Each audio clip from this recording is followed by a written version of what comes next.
In Mobile, they called it the House of Mercy. Reverend Elias Vane told his congregation the little chapel in the marsh was built to shelter the desperate, but the ledger found in his locked room kept a colder account. 19 names on one side, 19 bars of missing silver on the other. By winter, every person on that list was gone. No one in 1838 called it a mass disappearance. In Mobile, enslaved people vanished into paperwork every day. They were sold, transferred, mortgaged, inherited, renamed. A human being could disappear from one household and reappear in another with nothing more than a signature and a receipt. That was the world Reverend Elias Vane stepped into, and it was the world that made his work possible. What survives of the case is scattered across parish minutes, customs copies, private letters, one physician's unsent affidavit, and a much later records note that should not exist at all. Taken separately, each piece looks incomplete. Together, they describe a respected clergyman, a missing shipment of Mexican silver, a chapel built in the marsh beyond the Shell Road, and 19 people who went out there and never came back. Mobile in the late 1830s was loud with commerce and quiet with cruelty. Cotton moved through the wharves. Timber, hides, sugar, and rum crossed the docks under a haze of salt and boiler smoke. Ships came up from Veracruz and Havana, from New York, from Liverpool, from ports whose names were written neatly in ledgers that measured everything in profit.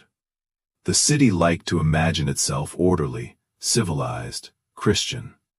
But the order rested on a system brutal enough to swallow lives without leaving a mark on the surface. Elias Vane arrived in the spring of 1836. He came with letters of recommendation from Baltimore, elegant handwriting, and the kind of face people trusted too quickly. He was said to be 40, though later descriptions vary.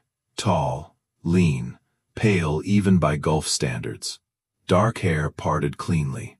A voice so controlled it seemed never to rise, even when speaking about sin. St. Luke's Parish received him as a gift. The previous rector had died of yellow fever.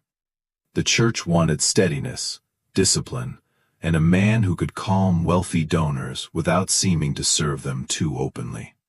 Vane fit the role almost perfectly. He preached restraint. He visited the sick. He kept careful lists for the parish poor fund.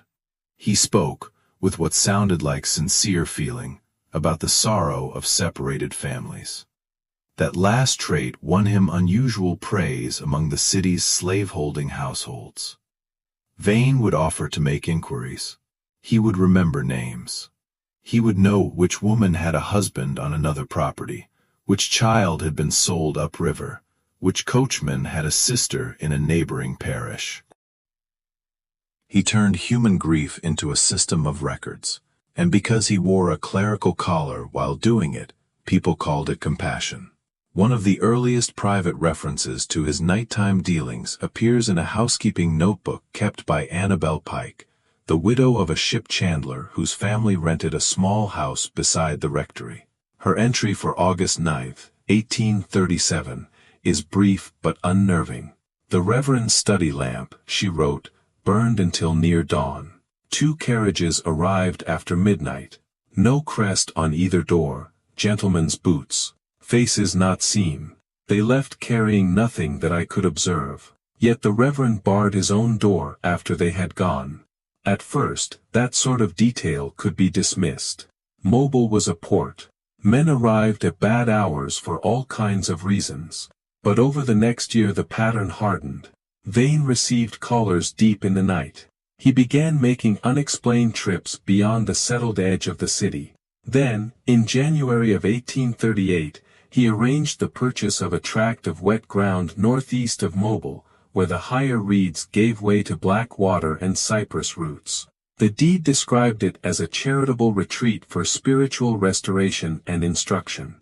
The parish vestry approved the expense because Vane sold it beautifully. He called it a place for prayer, discipline, and temporary refuge from the moral contagion of the waterfront. The locals called it the Marsh Chapel.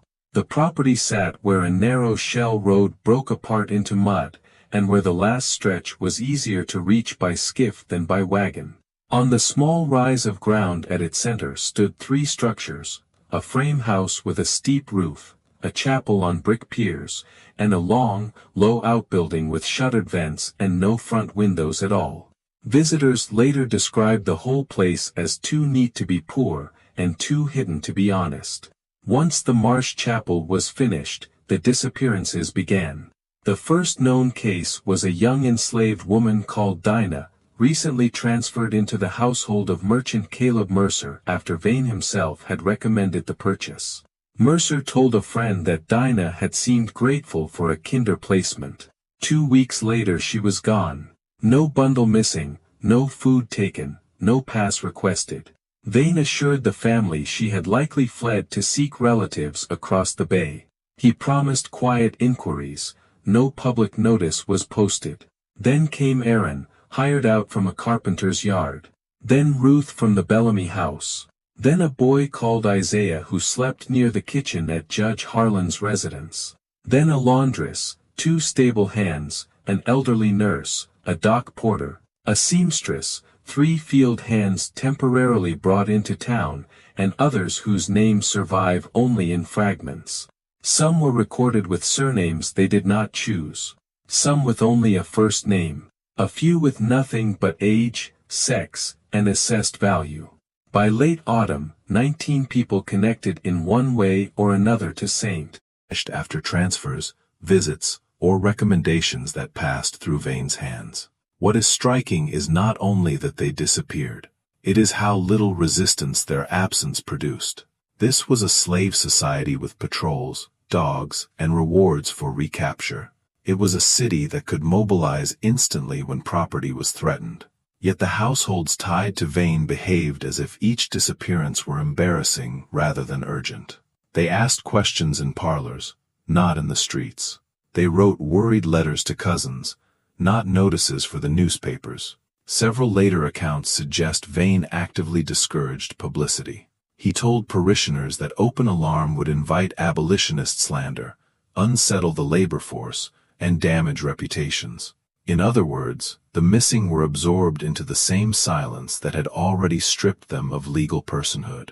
If the case had ended there, it might have remained nothing more than another hidden atrocity half swallowed by the archives. What transformed it into something far stranger was a shipment that arrived at the Mobile waterfront on September 2, 1838. The brig Santa Teresa came in from Vera Cruz under heavy watch. On its manifest were 41 bars of Mexican silver consigned to the Gulf Mercantile Exchange, to be held temporarily for a private banking syndicate. The customs abstract made one count. The receiving book made another. By the bank's own copy, only 22 bars ever reached the vault. 19 were missing. 2 nights later, a fire gutted the customs shed where the dockside tallies had been stored. The official explanation blamed a toppled lamp. It was a convenient fire. Too convenient. Because among the papers found years later in Elias Vane's room was a narrow account book bound in black calfskin. Most of it contained ordinary-looking parish notations: coal, candles, repairs, alms. Then, on a page dated September 5, 1838, the handwriting changes pressure as if the writer bore down harder than usual. The entry reads, "Settled entire. 19 for 19. Basin prepared before the moonless tide." That line alone would be horrible enough. But the document that gives it weight is the unsent affidavit of Dr. Amos Wren. Wren was not a mystic and not an obvious accomplice by temperament. He was a practical physician in his 50s who attended several of St. Luke's wealthier families. His statement, found decades later sewn into the hem of a carpet bag preserved by descendants, appears to have been written for a magistrate and then hidden before it could be delivered. In it, Wren says Reverend Vane summoned him repeatedly to the Marsh property under the pretense of treating fever among laborers and penitents. What he found there was not illness. It was sedation. Asked, Wren wrote, to administer laudanum in modest quantity to those confined in the rear building, that they might remain tractable and not injure themselves in distress. The Reverend told me their agitation was spiritual in nature. I did not then understand that the room was a holding room. Wren describes iron cot frames, water buckets, a smell of wet wood, camphor, and fear. He says, he heard voices through the plank wall asking for mothers, children, brothers, for anyone at all. He says Vane forbade him to speak to the captives directly, and insisted the work was a sacred necessity whose design would one day be vindicated. Then comes the sentence that breaks the whole case open. The Reverend spoke often of vessels, Wren wrote. He said the body might be emptied by terror, fasting, and prayer, and that silver made the passage obedient. 3 days after dating that statement, Amos Wren was dead. The attending notice called it seizure, no autopsy, burial rushed. The clergyman who urged speed in interment was, of course, Elias Vane. There is one more witness from that season, and he may be the most valuable because he seems to have understood the least. In 1904, while clearing an estate in Baldwin County, workers found a packet of river notes attributed to a boatman named Josiah Reed. Reed occasionally ferried feed, lamp oil, and lumber through the tidal cuts outside Mobile. One undated page describes being hired to deliver 2 crates to the Marsh Chapel after dark. He tied up not at the Shell Road landing, but at a narrow back channel screened by cane. There he saw 3 skips already waiting. Men in good coats stood in them with their hats low and their faces obscured by netting against insects, or perhaps against recognition. Reed wrote that the chapel bell rang once at midnight. Then once again. Then stopped. He saw Vane step from the chapel carrying a lantern and a small dish that caught the light like mirror water. Silver, Reed assumed. Inside the chapel, through a gap where the door had not fully latched, he glimpsed a bare floor except for an iron ring set near the center boards. He heard no prayer. No hymn. Only a sound he first mistook for wind pressing through reeds. Then he realized it was a human voice trying not to scream. Reed never says what he did next. The page ends with a sentence crossed twice in ink. The exchange commenced. That autumn, Mobile still trusted Reverend Vane more than it trusted the people vanishing around him. He preached calm. He spoke of rumor as a disease. He warned that idle talk could destroy Christian work among the poor and enslaved alike. He visited donors. He prayed over the sick. He kept his coat brushed, his cuffs clean, and his expression grieved but composed. Respectability did what walls and locks alone never could. It turned witnesses into doubters of their own eyes. Then, in November, the pattern broke. Because the city finally acted out of conscience. Because Vane disappeared. He announced from the pulpit that an urgent matter of family inheritance required him to travel east at once.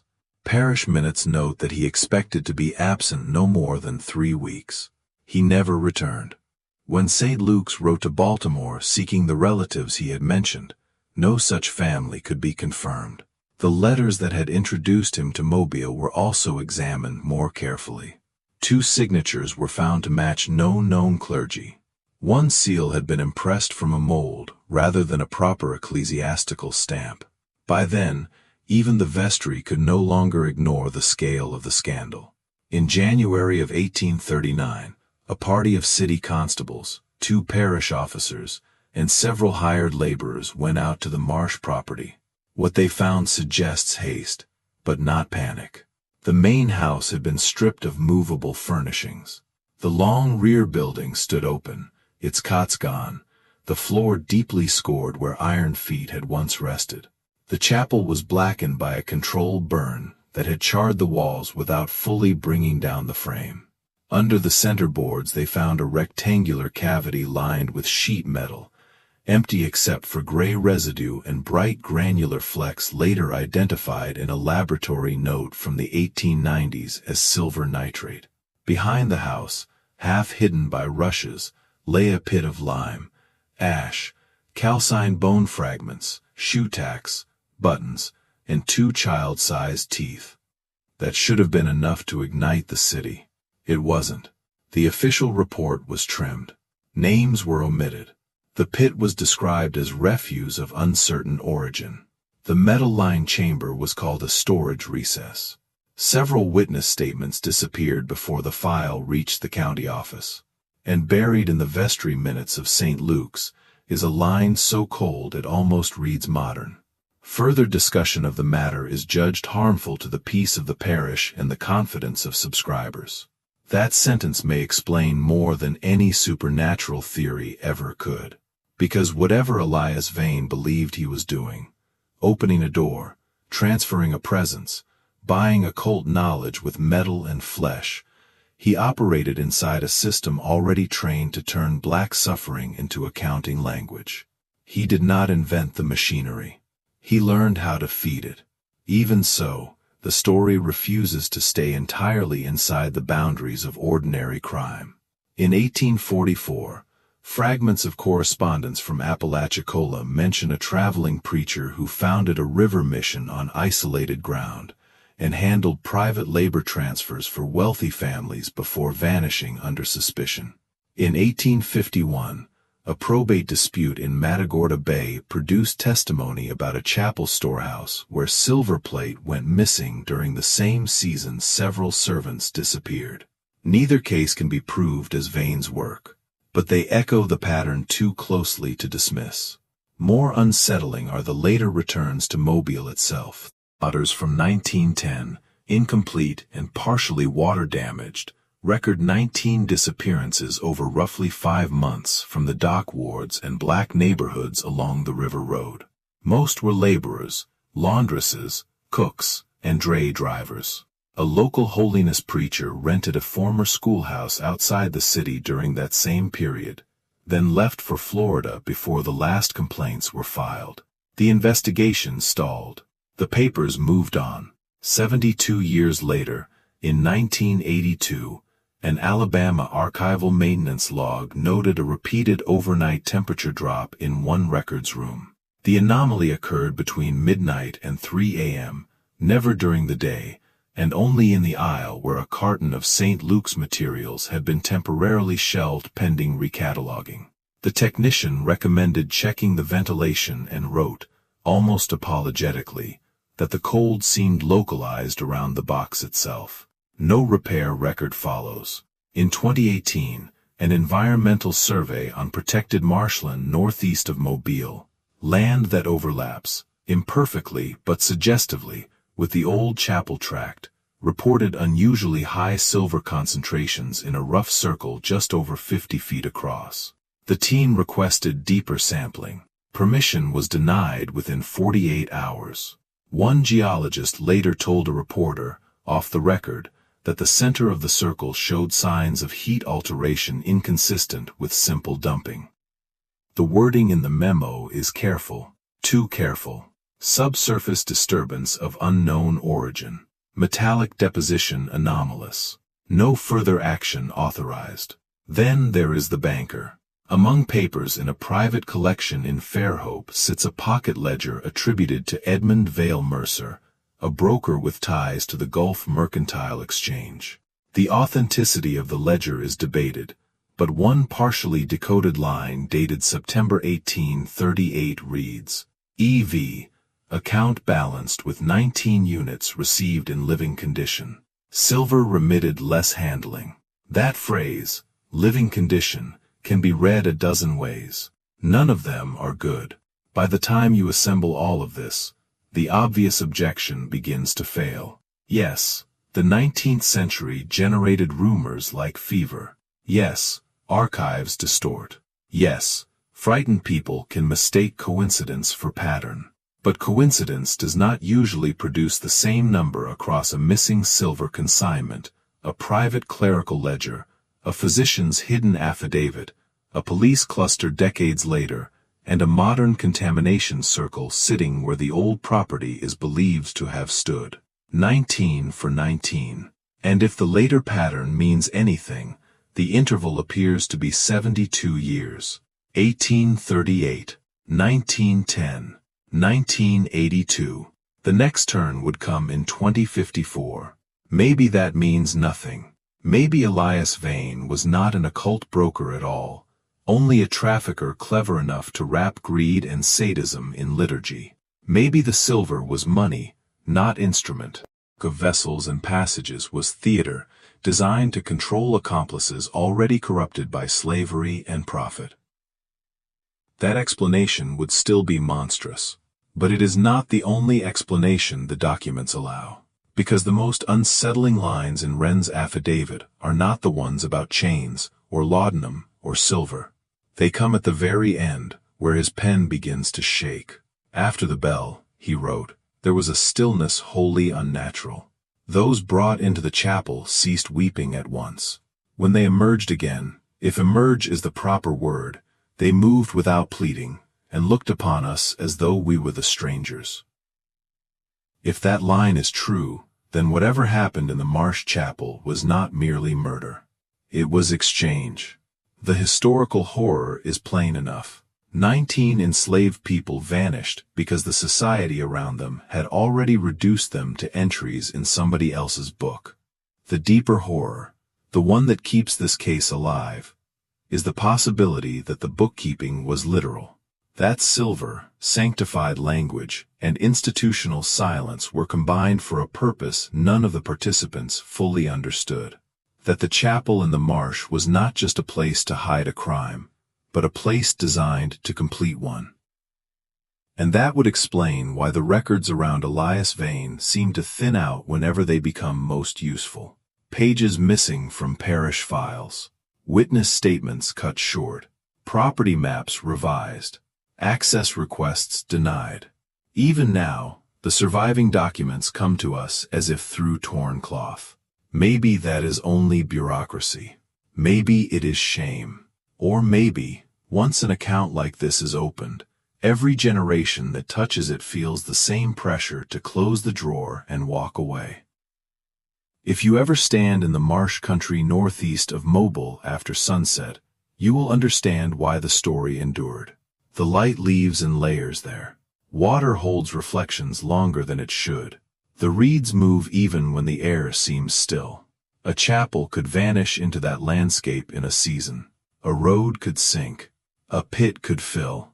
A name could be swallowed, and never rise again unless some ledger, some notebook, some terrified doctor's hidden page forced it back to the surface.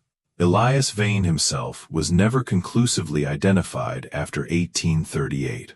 No verified grave, no proven birth name, no authenticated record of ordination. Just the outline of a man who learned that authority is the easiest mask to wear in a frightened society, and that religious language can make almost any cruelty sound ordained if enough wealthy people benefit from the silence.